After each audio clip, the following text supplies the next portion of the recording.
Ya, di informasi yang pertama, resesi tengah menjadi isu menakutkan di berbagai belahan dunia. Dampaknya pun cukup besar ke pasar finansial. Tapi tahukah Anda, stagflasi lebih mengerikan daripada resesi? Stagflasi adalah kombinasi maut antara inflasi tinggi dengan laju perekonomian rendah. Sementara resesi adalah kontraksi ekonomi berturut-turut, biasanya 2 periode secara tahunan. Dalam laporan prospek ekonomi global pada awal Juni lalu, Bank Dunia menyatakan resiko stagflasi meningkat di tengah perlambatan ekonomi. Kerusakan berlipat akibat pandemi COVID-19, invasi Rusia ke Ukraina memperbesar resiko perlambatan global yang membuat dunia memasuki fase pertumbuhan ekonomi lemah dan inflasi tinggi. Naiknya resiko stagflasi paling banyak akan berdampak pada rakyat negara berpendapatan menengah dan bawah dibandingkan negara maju.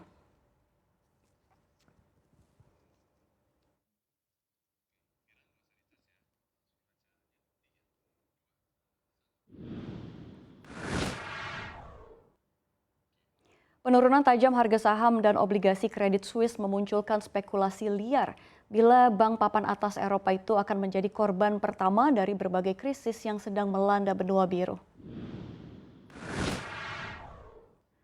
Ada yang bilang nasibnya seperti kebangkrutan Lehman Brothers pada September 2008 yang menandai ledakan krisis finansial di Amerika Serikat.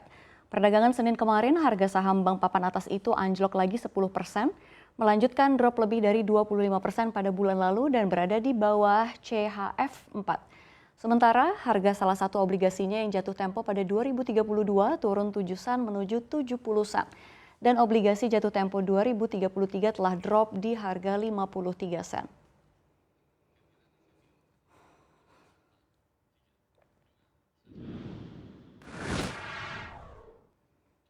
Tanda-tanda kian lemahnya pasukan Rusia di Ukraina kian nyata setelah Kiev terus mendesak Moskow mundur dan meninggalkan wilayah yang sebelumnya diduduki.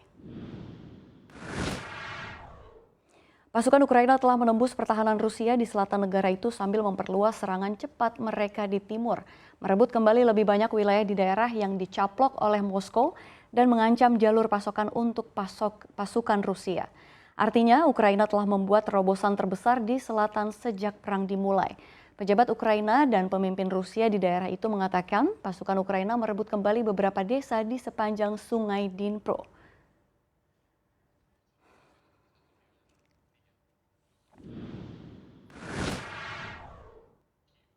Miliarder asal Amerika Serikat Elon Musk terlibat dalam perdebatan di media sosial dengan pejabat Ukraina, termasuk Presiden Volodymyr Zelensky.